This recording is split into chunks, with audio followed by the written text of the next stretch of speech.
तैयार हैं बंधुगण। आज एक बहुत महत्वपूर्ण विषय में पार्टी की तरफ से यह प्रेस कॉन्फ्रेंस रखा गया है। मुख्यतः दो विषयों पर चर्चा करेंगे। किस प्रकार केरल में आज पूरे हिंदुस्तान का 50% से अधिक कोरोना के केसेस केरल से आ रहे हैं। किस प्रकार राजस्थान में भी कोरोना के नियमों का मंत्रीगण खुद ही धज्जियां उड़ा रहे हैं। और अंत में राहुल गांधी जी ने जो कुछ सवाल पूछे हैं, उन सवालों के भी जवाब आज प्रेस कॉन्फ्रेंस के माध्यम से दिया जाएगा। बंधुगण, आज अखबारों में एक बहुत ही महत्वपूर्ण सवाल और एक बहुत ही महत्वपूर्ण विषय को उठाया गया है कि आज केरल में आखिर क्या हो रहा है। आज आंकड़ों के माध्यम से केरला के अंदर 22,000 केस एक दिन में कोरोना के आए हैं, उस विषय को छापा है। आप सोचिए, एक दिन में 22,000 केस आए हैं केरल में कोरोना के। और आज अखबार ने यह भी लिखा है कि ऐसा प्रतीत होता है मानो ये सेकेंड वेव नहीं हो, एक और वेव आरंभ हो चुका है केरल के अंदर। तो ये बहुत ही गंभीरता का विषय है, बहुत ही चिंता का विषय है। क्या हम एक और वेव की ओर बढ़ रहे हैं? इसके लिए जिम्मेदार कौन है? देखिए, केरल में जून 6 के बाद आज सर्वाधिक केस आए हैं। आज राज्य में 22,000 केस आए हैं। इससे पहले जून 6 को तमिलनाडु में 20,421 केस थे। उसके बाद किसी भी राज्य में अगर सर्वाधिक केसेस आए हैं जून 6 के बाद, तो वो केरल राज्य है। केरल में भी मई 29 के बाद ये सर्वाधिक केस है। इससे पहले केरल में भी विषय कंट्रोल की तरफ बढ़ रहा था, मगर कहीं ना कहीं कुछ ऐसा हुआ है, कहीं ना कहीं कुछ गलती केरल सरकार से हुई है, जिसका नतीजा यह हुआ है कि आज पूरे हिंदुस्तान का सर्वाधिक केस केरल से निकल रहा है। विगत 4 हफ्तों में, in the last 4 weeks, the case load in Kerala is consistently increasing. विगत 4 हफ्तों में जो केस लोड कोरोना का है केरल में, वो लगातार बढ़ते जा रहा है। और जो पॉजिटिविटी रेट है कोरोना का केरल में, वो आज बढ़ करके 12.35% हो गया है। यह अपने आप में चिंता का विषय है। आज केरल में इन 22,000 सिंगल डे केस को ऐड करके अगर हम देखें, इसका योग करके हम देखें, तो कुल मिलाकर जो केस संख्या केरल में है वो 33 लाख है। 33 lakh people in Kerala today have suffered from corona, including the 22,000 people who have tested positive yesterday. बंधुगण, ये देश का दूसरा राज्य बनता है महाराष्ट्र के बाद। महाराष्ट्र में 62 लाख लोग हैं जिनको कोरोना हुआ है और केरल में 33 लाख है। तो स्वाभाविक रूप से चाहे महाराष्ट्र हो चाहे केरल हो, यह चिंता का विषय है कि जब देश सेकेंड वेव से उभरा है और थर्ड वेव कैसा नहीं आए, how to prevent third wave, इस पर पूरे देश में चर्चा हो रही है और यह चिंता का विषय है। ऐसे में what is the carelessness of the Kerala government that we see such kind of case load rise? क्या गड़बड़ी हुई है केरल में, यह जानना पड़ेगा। आपको पता होगा कि बीच में कांवड़ यात्रा के समय एक बहुत बड़ी चर्चा देश के मीडिया में और देश के राजनीतिक हलकों में हुई थी। और यह चर्चा थी कि कांवड़ यात्रा को बंद करना चाहिए। देखिए, बहुत ही दायित्ववान बनते हुए, बहुत ही जिम्मेदारी के साथ, चाहे उत्तराखंड की सरकार हो चाहे उत्तर प्रदेश की सरकार हो, किस प्रकार से लोगों के जान को बचाना है, इस विषय को लेकर इन दोनों सरकार आगे बढ़ी। सुप्रीम कोर्ट ने जो भी हिदायतें दी उसका पालन किया गया। मगर बकरा ईद के समय जो रिलैक्सेशन 3 दिन का केरल सरकार ने दिया, उस पर सुप्रीम कोर्ट ने भी चिंता जताई थी। और सुप्रीम कोर्ट ने कहा था, we direct the Kerala government to give heed to article 21, read with article 144 of the constitution of India and follow our orders given in the Kanwar Yatra case. Kanwar यात्रा में हमने जो हिदायतें दी है, हमने जो फैसला सुनाया है, केरल सरकार को चाहिए कि वो उन हिदायतों का, उन एडवाइजेस का और उस फैसला का पालन केरल में भी करे बकरा ईद के समय। मगर दुख के साथ मुझे कहना पड़ रहा है, तुष्टीकरण की राजनीति जीती और सुप्रीम कोर्ट के इस हिदायत को केरल की सरकार ने पालन नहीं किया।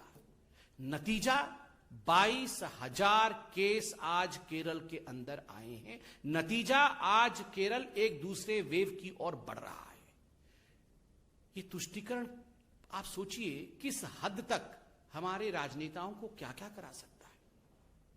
मुझे तकलीफ हो रही है कहते हुए कि आज कोई भी ऐसा पॉलिटिकल पार्टी नहीं है बीजेपी को छोड़कर जो केरल के इस परिस्थिति पर चिंता व्यक्त करे और जो केरल को और हमारे तथाकथित लिबरल पॉलिटिशियंस को जो तुष्टीकरण की आड़ पर अपने आप को लिबरल कहते हैं उनको आईना दिखाने का काम करे। मैं धन्यवाद करता हूं मीडिया का जिन्होंने इस विषय को आज अखबार के माध्यम से और आज न्यूज के माध्यम से उठाया है और हमें जागरूक करने का काम किया है। ठीक उसी प्रकार आप राजस्थान में देखिए, आपको जान के आश्चर्य होगा कि राजस्थान में उनके जो स्वास्थ्य मंत्री हैं, खुद स्वास्थ्य मंत्री रघु शर्मा जी, वो कल अपना जन्मदिन मनाते हुए इंदौर के ऑडिटोरियम में, इंदौर शहर के ऑडिटोरियम, एक इंडोर ऑडिटोरियम है राजस्थान में, तो उस इंडोर ऑडिटोरियम में वो अपना जन्मदिन मना रहे हैं और सैकड़ों लोगों को उन्होंने उसमें हाजिर किया है। अभी यह भी मीडिया में चल रहा है कि मंत्रिमंडल का फेरबदल राजस्थान में हो सकता है।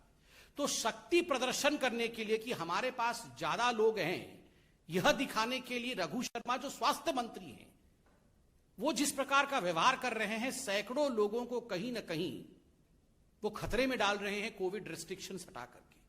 स्कूल कॉलेजेस राजस्थान में बंद है, किंतु आप देखिए राजस्थान में खुद स्वास्थ्य मंत्री और उनकी सरकार लोगों की जान को खतरे में डाल रही है। और वैसे में आज राहुल गांधी और कुछ विपक्ष के नेता जब सवाल पूछने संसद के पटल को छोड़ करके संसद के बाहर आते हैं और सवाल पूछते हैं, तो इन सवालों का जवाब जनता भी देना चाहती है और हम भी चाहते हैं इन सवालों का जवाब राहुल गांधी को दिया जाए। राहुल जी, आपने कहा कि आज पूरा विपक्ष जो है वो पूरा विपक्ष आज एक हो गया है और एक होकर ये कुछ सवाल पूछ रहा है। राहुल जी, ये तथाकथित विपक्ष एक कब नहीं था? आज ममता जी भी चाय पी रही हैं सोनिया गांधी जी के साथ, आप कह रहे हैं कि हम सब एक हो गए। आप याद करिए 2018 में कर्नाटक में किस प्रकार ये तमाम विपक्ष के नेता एक दूसरे के हाथ पकड़ करके मंच पर मौजूद थे।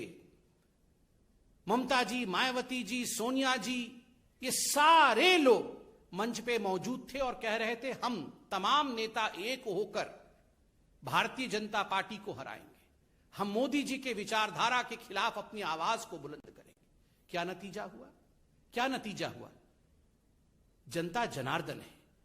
राहुल गांधी, अखिलेश जी एक साथ साइकिल में बैठे थे, दो अच्छे लड़के यूपी के निकले थे साइकिल पे। क्या नतीजा हुआ उस साइकिल यात्रा का? क्या नतीजा हुआ इन सबके गठबंधनों का? कुछ नतीजा नहीं निकला। 2019 के लोकसभा से पहले भी कलकत्ता के अंदर किस प्रकार ये तमाम नेता पुनः एक बार एक हो गए थे कि हम विपक्षी लोग सब एक हो गए। क्या चाहते हैं ये जो विपक्ष है जिनको आज आप देख रहे थे, ये क्या चाहते हैं? इन तमाम लोगों की एक ही मंशा है अपने परिवार को बचाने की। बस आपको क्या लगता है अखिलेश यादव जी की पार्टी क्या चाहती है कि भारत का जो है स्वर्णिम युग वापस आ जाए? कदाचित नहीं। वो सिर्फ इतना चाहते हैं कि हमारे बच्चे कैसे सेटल हो जाएं। आपको क्या लगता है लालू प्रसाद यादव जी की पार्टी क्या चाहती है कि पूरे हिंदुस्तान में चमचमाती सड़कें बन जाएं? कदाचित नहीं। वो सिर्फ इतना चाहते हैं कि हमारे दो बेटे कैसे बस ठीक ठाक लग जाए, किनारे लग जाए, राजनीति में आ जाए। आपको क्या लगता है शिवसेना क्या चाहती है कि किस प्रकार से महाराष्ट्र उन्नत महाराष्ट्र बन जाए? बिल्कुल नहीं। वो सिर्फ किस प्रकार परिवार आगे बढ़े उसकी चिंता करती है। आपको क्या लगता है कि ये कांग्रेस पार्टी, सोनिया जी, प्रियंका जी, राहुल जी घर में बैठ के ये चिंता करते होंगे कि फिर से हिंदुस्तान को सोने की चिड़िया बना देनी है? बिल्कुल नहीं। राहुल और प्रियंका कैसे राजनीतिक रूप से सेटल हो जाए, इनकी एक ही चिंता है। नरेंद्र मोदी जी जो किसी राजनीतिक परिवार से नहीं आते हैं, उनकी एक ही चिंता है, हिंदुस्तान को विकास के पथ पे सेटल करना है। इसीलिए जनता जनार्दन आपके इस विपक्ष के एक होने के नाटक को सब समझती है, अच्छे तरह से समझती है। दूसरा प्रश्न राहुल जी ने उठाया कि हमारी आवाज को पार्लियामेंट में दबाया जा रहा है। राहुल जी, कौन किसकी आवाज दबा रहा है? ये हिंदुस्तान की जनता आज टेलीविजन के माध्यम से देख रही है। सब कुछ टीवी पे आता है। कौन दबा रहा है आवाज को?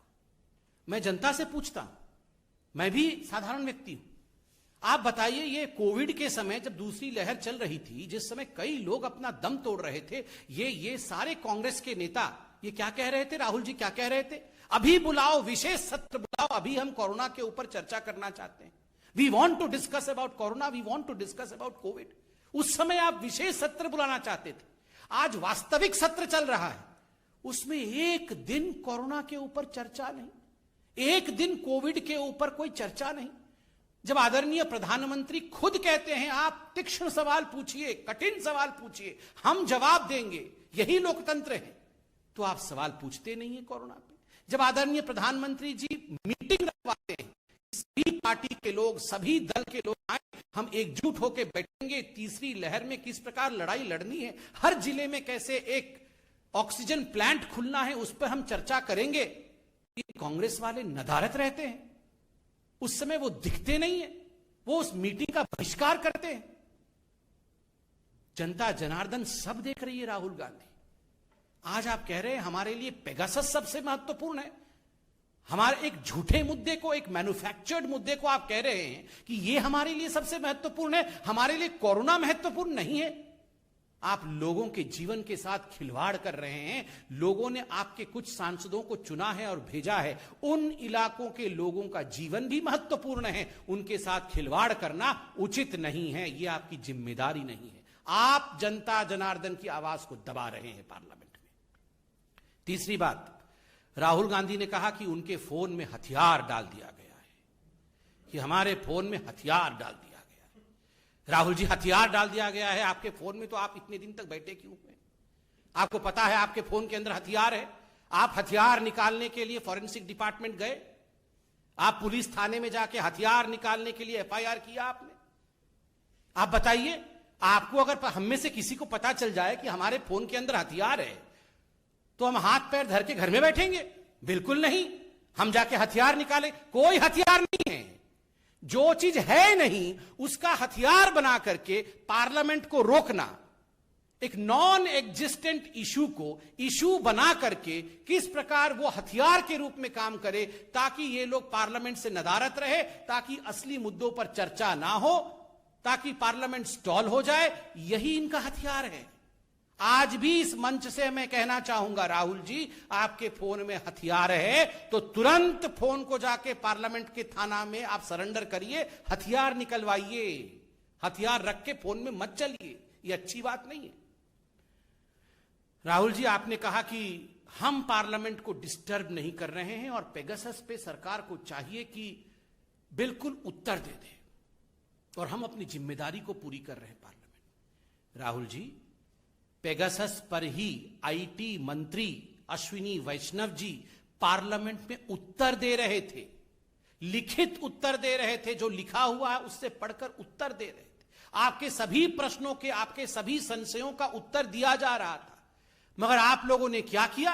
आप लोगों ने कागज को आदरणीय मंत्री जी के हाथ से छीन करके फाड़ दिया, उसे हवा में उड़ा दिया, उसे फेंक दिया। यह जिम्मेदारी है? ये जिम्मेदारी नहीं है, ये गैर जिम्मेदाराना बिहेवियर है, और ये लोकतंत्र की मर्यादाओं का छलनी उड़ाना है, ये लोकतंत्र की मर्यादाओं के साथ खिलवाड़ करना है। हम पार्लियामेंट में उत्तर दे रहे हैं, मंत्री खड़े हैं, उत्तर पढ़ रहे हैं, हाथ में से कागज छीन के फाड़ देना। Rahul ji, many leaders in the opposition have learned the same gimmicks that you used to follow in your party. We were reminded that day the way you had torn the ordinance of Dr. Manmohan Singh, the then Prime Minister.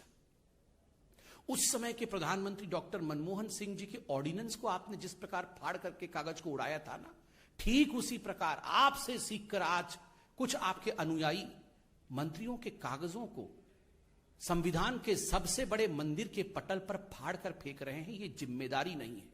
This is irresponsibility. But by the way, Rahul and responsibility can never travel together.